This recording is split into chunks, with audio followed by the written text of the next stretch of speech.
اعوذ باللہ من الشیطان الرجیم بسم اللہ الرحمن الرحیم ربی یسر ولا تعسر وتمم بالخیر۔ آج میں سورہ مائدہ آیت 57 سے 120 کے جو مضامین ہیں ان کا خلاصہ بیان کروں گا۔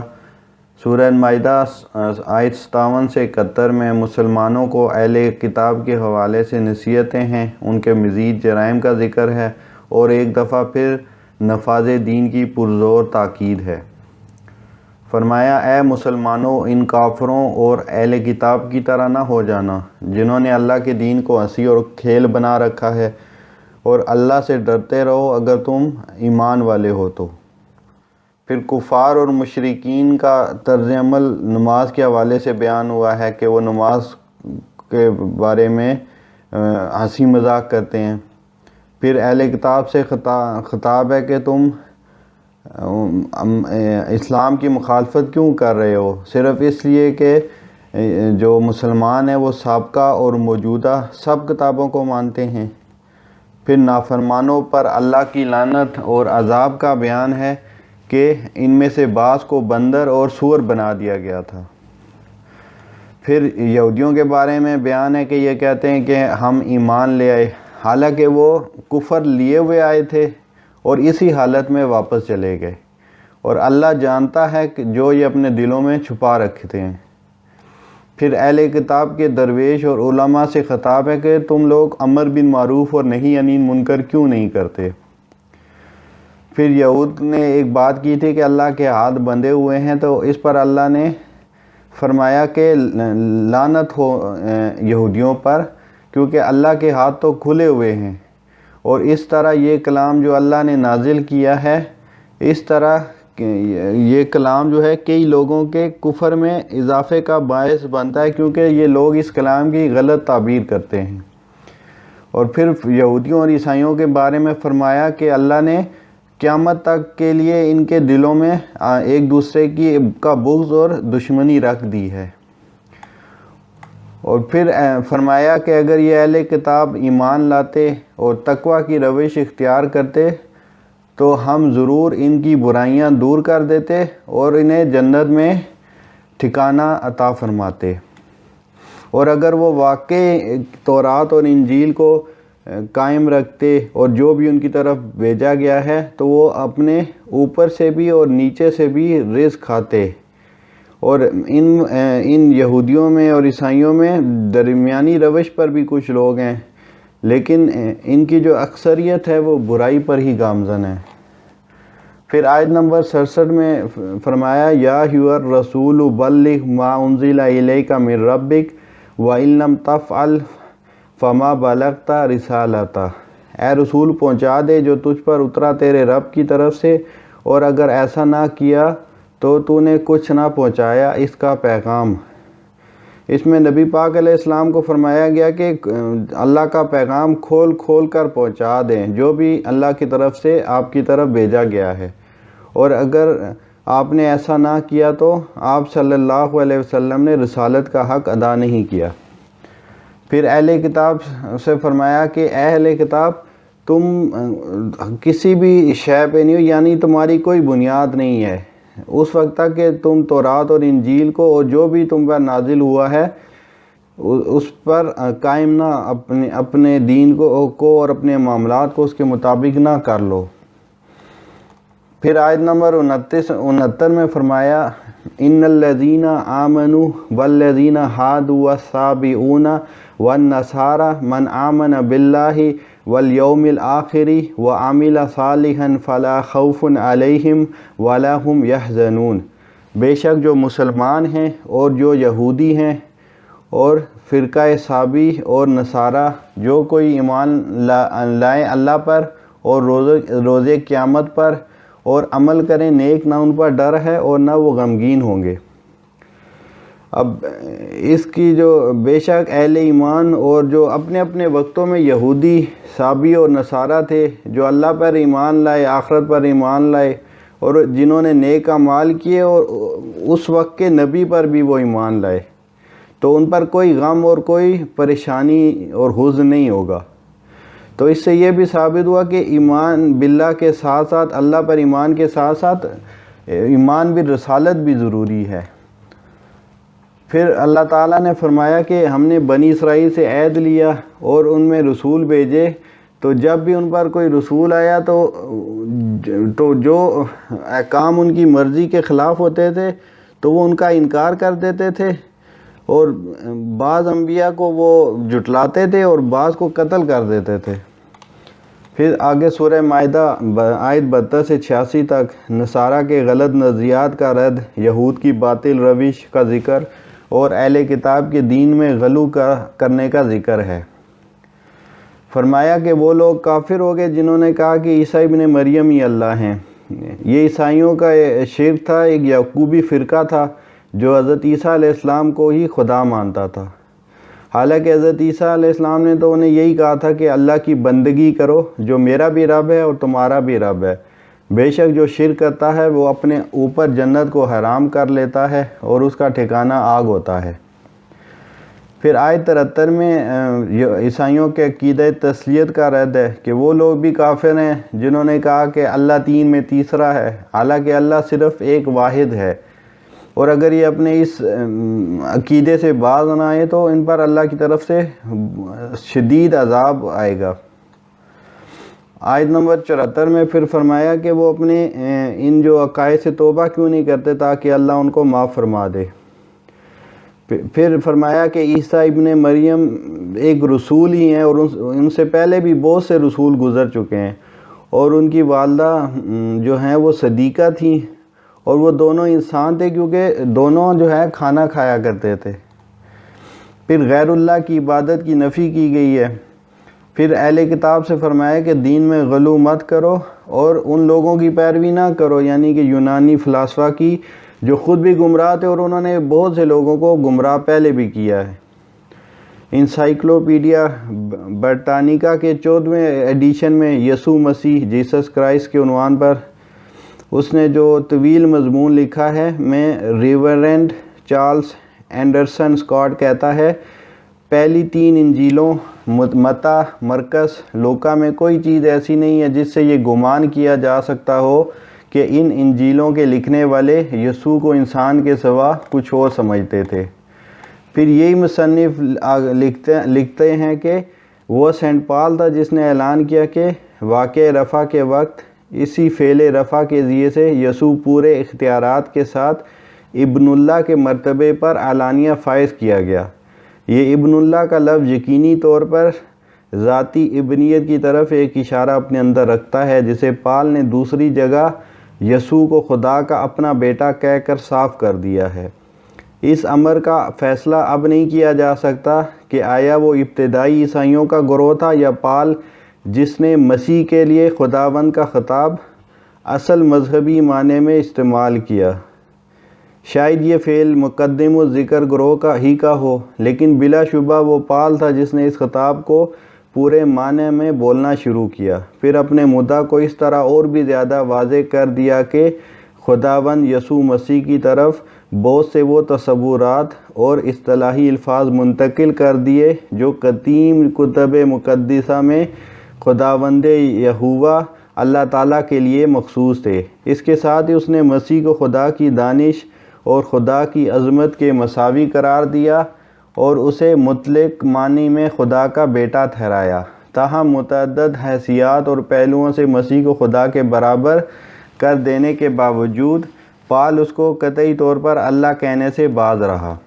انسائکلوپیڈیا بریٹانیکا کے دوسرے جو مضمون ہے مسیحیت کرسچینٹی میں، رونلڈ جارج ولیم ناکس مسیحی کلیسا کے بنیادی عقیدے پر بحث کرتے ہوئے لکھتا ہے، عقیدہ تثلیت کا جو فکری سانچہ ہے یونانی ہے اور یہودی تعلیمات اس میں ڈالی گئی ہیں۔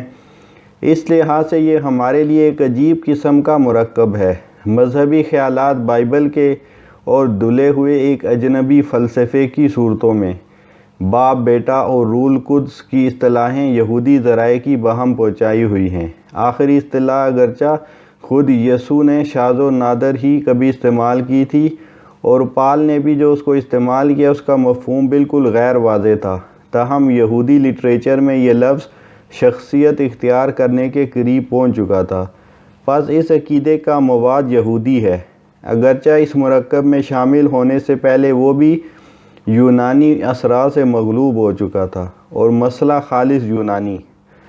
اصل سوال جس پر یہ عقیدہ بنا وہ نہ کوئی اخلاقی سوال تھا نہ مذہبی، بلکہ وہ سراسر ایک فلسفیانہ سوال تھا، یعنی یہ کہ ان تینوں اقانیم باپ، بیٹے اور روح کے درمیان تعلق کی حیثیت کیا ہے۔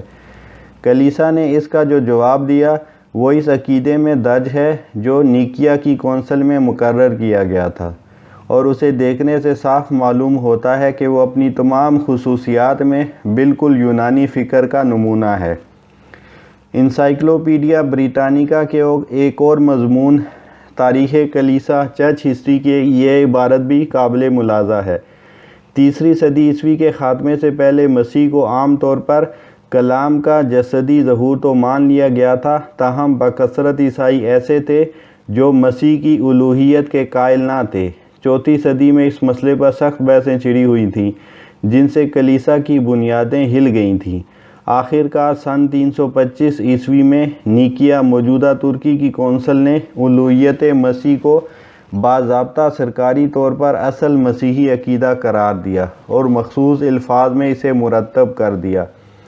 پھر اس دعوے پر کہ بیٹے کی الوہیت مسیح کے ذات میں مجسم ہوئی تھی ایک دوسرا مسئلہ پیدا ہوا جس پر 4 صدی میں اور اس کے بعد بھی مدتوں تک بحث و مناظرے کا سلسلہ جاری رہا۔ مسئلہ یہ تھا کہ مسیح کی شخصیت میں الوہیت اور انسانیت کے درمیان کیا تعلق ہے۔ سن 451 عیسوی میں کالسیڈن کی کونسل نے اس کا یہ تصویہ کیا کہ مسیح کی ذات میں 2 مکمل طبیعتیں مجتمع ہیں، ایک الہی طبیعت اور دوسری انسانی طبیعت، اور دونوں متحد ہو جانے کے بعد بھی اپنی جداگانہ خصوصیات بلا کسی تغیر و تبدل کے برقرار رکھے ہوئے ہیں۔ 3 کونسل میں جو سن 680 عیسوی میں بمقام قسطنطنیہ منعقد ہوئی، اس پر اتنا اضافہ اور کیا گیا کہ یہ دونوں طبیعتیں اپنی الگ الگ مشیتیں بھی رکھتی ہیں، یعنی مسیح بیک وقت 2 مختلف مشیتوں کا حامل ہے۔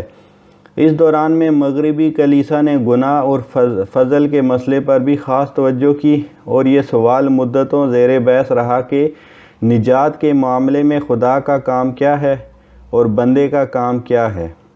آخر کار سن 529 عیسوی میں اورینج فرانس کی دوسری کونسل میں یہ نظریہ اختیار کیا گیا کہ حبوط آدم کی وجہ سے ہر انسان اس حالت میں مبتلا ہے کہ وہ نجات کی طرف کوئی قدم نہیں بڑھا سکتا جب تک وہ اس فضل خداوندی سے جو استباغ میں عطا کیا جاتا ہے نئی زندگی نہ حاصل کر لے، اور یہ نئی زندگی شروع کرنے کے بعد بھی اسے حالت غیر میں استمرار نصیب نہیں ہو سکتا جب تک وہ فضل خداوندی دائماً اس کا مددگار نہ رہے، اور فضل خداوندی کی یہ دائمی اعانت اسے صرف کیتھولک کلیسا ہی کے توسط سے حاصل رہ سکتی ہے۔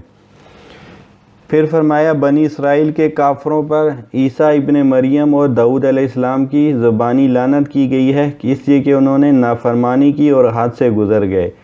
وہ نہیں عن منکر بھی نہیں کرتے تھے، برا تھا جو بھی وہ کیا کرتے تھے۔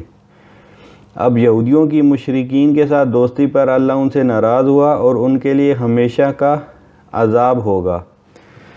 اور پھر فرمایا کہ یہود اور مشرک جو مسلمانوں کے عیسائیوں کے مقابلے میں زیادہ سخت دشمن ہیں، یہ اس لیے کہ عیسائیوں میں علماء اور راہب گزرے ہیں، اور اس لیے بھی کہ ان میں تکبر نہیں ہے۔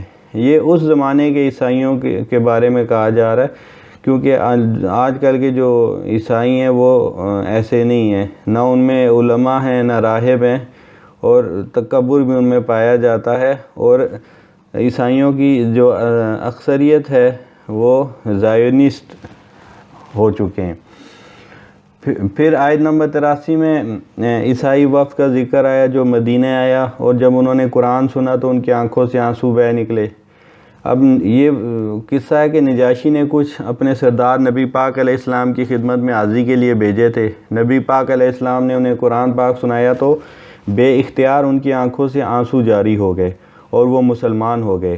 نجاشی خود بھی مسلمان ہو گئے، اور جب ان کی وفات ہوئی تو نبی پاک نے ان کی غائبانہ نماز جنازہ پڑھائی۔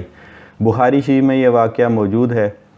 اور ایک اور حدیث میں ہے کہ جو اہل کتاب نبی پاک صلی اللہ علیہ وسلم پر ایمان لے انہیں دگنا اجر دیا جائے گا. ایک کیونکہ وہ پرانی نبی اور شریعت پر یقین رکھتے تھے وہ اجر ہے، اور ایک نبی پاک علیہ السلام کے ایمان لانے کا اجر. اور آیات جو ہیں 83 تا 86 اسی تناظر میں نازل ہوئی ہیں. پھر ایمان والوں کے لیے جنت اور کافروں کے لیے جہنم کی بات کی گئی ہے، بیان کی گئی. پھر آگے سورۃ مائدہ آیت 87 تا 109 میں مزید احکامات کا اجرا ہے. حلال کو حرام کرنے کی ممانعت اور حلال کھانے کی تلقین اور پھر فرمایا کہ پاکیزہ چیزوں کو حرام نہ کرو. پھر قسم کا کفارہ بیان کیا گیا ہے اور فرمایا کہ جو روزمرہ کی قسمیں ہوتی ہیں جو عادتاً بعض لوگ بولتے ہیں وہ اس سے مستثنیٰ ہیں. اور قسم کا کفارہ یہ ہے کہ 10 مساکین کو اوسطاً جو اپنے گھر والوں کو کھانا کھلاتے وہ کھلاؤ، یا استطاعت نہ ہو تو 3 دن کے مسلسل روزے رکھو یا ایک غلام کو آزاد کرو. پھر شراب، جوا، بت، فالگیری سب شیطانی اعمال سے ان سے بچنے کا حکم دیا گیا. اور یہ شراب اور جوا وغیرہ کی حرمت کے حوالے سے آخری حکم ہے. فال نکالنا اور نجومی کے پاس جانا اس سے منع کیا گیا. مشرکین مکہ نے حبل بت کو فال نکالنے کے لیے متعین کر رکھا تھا. علم جفر جو ہے انسوں کا علم نجوم، تاش کے پتے، لاٹری کا سسٹم سب سے منع کیا گیا. خصوصاً شراب اور جوئے سے بچنے کا حکم دیا کہ شیطان اس کے ذریعے آپس میں تمہارے درمیان نفرتیں ڈالتا ہے. اور اللہ اور رسول کی اطاعت کا حکم دیا گیا. پھر فرمایا کہ کون سے لوگ اللہ کے محسنین میں شامل ہوتے ہیں. فرمایا جنہوں نے تقوی اختیار کیا، ایمان کو مزید مضبوط کیا اور نیک عمل کرتے رہے اور تقوی میں مزید آگے بڑھے اور ایمان کو مزید مضبوط کیا اور اس سے ان کا تقوی پھر بڑھا اور وہ احسان کے درجے تک پہنچ گئے. پھر احرام کی حالت میں شکار کی ممانعت ہے. صرف مچھلی کا جو شکار ہے وہ جائز ہے، اور جو ایسا کر دے تو اس کے لیے فدیہ ہے کہ ویسا ہی جانور جو شکار کیا ہے اسی طرح کا ایک جانور جو ہے وہ قربان کرنا پڑے گا، اور اس کا جانور کا ویسا ہونے کی جو شہادت ہے 2 معتبر لوگ دیں گے. اور اگر یہ نہ ہو سکے تو شکار کیے گئے جانور کی مناسبت سے یا مسکین کو کھانا کھلانا ہے اس درجے کا، یا روزہ رکھنا ہے. اور پھر فرمایا کہ کعبہ حرام مہینے حرم میں قربان کیے جانے والے جانور، قربانی کے لیے مقرر کیے گئے جانور جن کے گلوں میں پٹے ڈال دیے جاتے ہیں، یہ سب چیزیں لوگوں کے فائدے کے لیے قیام للناس ہیں، اور کعبے کو لوگوں کے لیے قیام کی جگہ بنا دیا گیا ہے. پھر بیجا سوالات کی ممانعت ہے، توہمات سے اجتناب کا حکم ہے، اور جانوروں کے لیے خود ساختہ تقدس اختیار کرنے کی ممانعت ہے. اور مشرکین مکہ کے شرک کی وجہ یہ تھی کہ وہ باپ دادا کی اندھی تقلید کرتے تھے. پھر آیت نمبر 105 ہے، یا ایھا الذین آمنوا علیکم انفسکم لا یضرکم من ضل اذا اہتدیتم الی اللہ مرجعکم جمیعا فینبئکم بما کنتم تعملون. اے ایمان والو تم پر لازم ہے فکر اپنی جان کا، تمہارا کچھ نہیں بگاڑتا جو کوئی گمراہ ہوا، جب کہ تم ہوئے راہ پر. اللہ کے پاس لوٹ کر جانا ہے تم سب کو، پھر وہ جتلا دے گا تم کو جو کچھ تم کرتے تھے. حضرت ابوبکر صدیق رضی اللہ عنہ نے اس کی وضاحت کی کہ جب ظالم کو ظلم کرتا دیکھیں اور اس کے ہاتھ نہ پکڑیں تو قریب ہے کہ اللہ سب کو اپنے عذاب میں پکڑ لے. اس لیے امر بالمعروف اور نہی عن المنکر ہر مسلمان پر لازم ہے. پھر موت کے وقت وصیت پر 2 گواہ لازمی ہونے چاہیے، چاہے رشتہ داروں میں سے ہوں یا غیروں میں سے، لیکن دیندار ہوں. اگر گواہوں پر ورثہ کو شک ہو تو ان دونوں گواہوں سے نماز کے بعد سب کے سامنے قسمیں لے لیں. پھر بھی شک ہو کہ دونوں گواہ جھوٹے اور انہوں نے مال ہڑپ کر لیا ہے جس کی وصیت کی گئی تھی، تو ان پر مزید 2 مرنے والے کے قریبی جو رشتہ داروں میں سے کھڑے ہوں اور ان گواہوں کے خلاف قسمیں کھائیں. اس صورت میں اگر دیگر شواہد بھی گواہوں کو جھوٹا کر دیں تو مال رشتہ داروں کو مل جائے گا. اب بدیل نامی مسلمان کا واقعہ ہے، اور عیسائیوں نے ان کا پیالہ ہڑپ کر لیا تھا.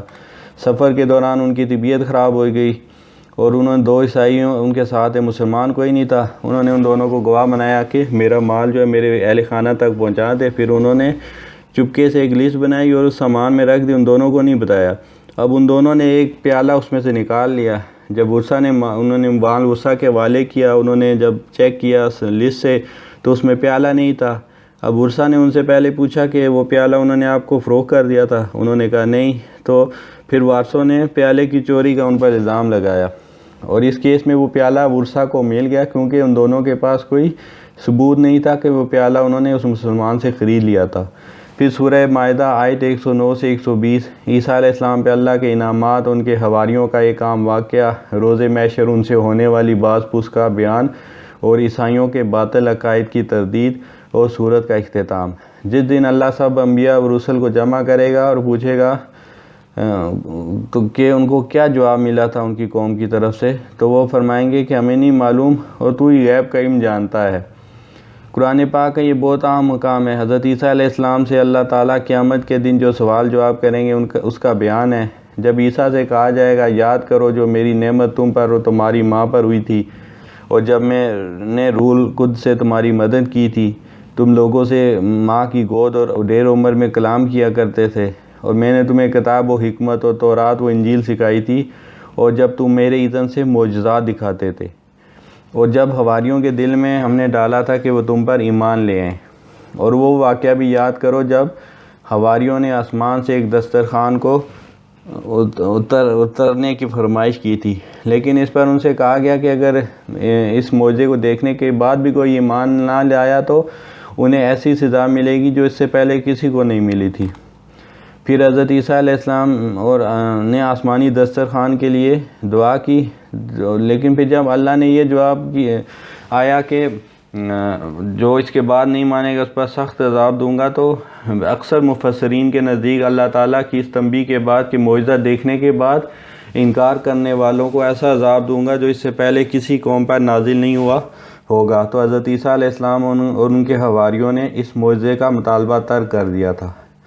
پھر جب اللہ پوچھیں گے کہ عیسیٰ علیہ السلام سے کیا تم نے لوگوں سے کہا تھا کہ تمہیں اور تمہاری ماں کو خدا بنا لیا جائے؟ اس پر عیسیٰ علیہ السلام جواب دیں گے کہ اے اللہ، میرا تو یہ حق ہی نہیں کہ میں ایسا کہتا، اور اگر میں نے ایسا کہا ہوتا تو آپ کو تو علم ہے، اور میرے دل کی باتوں کو بھی آپ جانتے ہیں۔ میں نے وہی کہا تھا جس کا آپ نے مجھے علم دیا تھا۔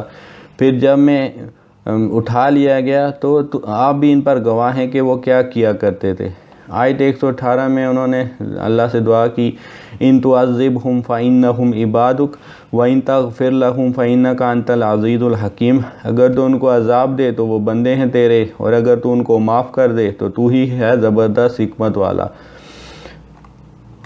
پھر آخری آیت میں للہ ملک السماوات والارض وما فیہن وہو علی کل شیء قدیر۔ اللہ ہی کے لیے سلطنت ہے آسمانوں کی اور زمین کی اور جو کچھ ان کے بیچ میں ہے، اور اللہ ہر چیز پر قادر ہے۔ وما علینا الا البلاغ۔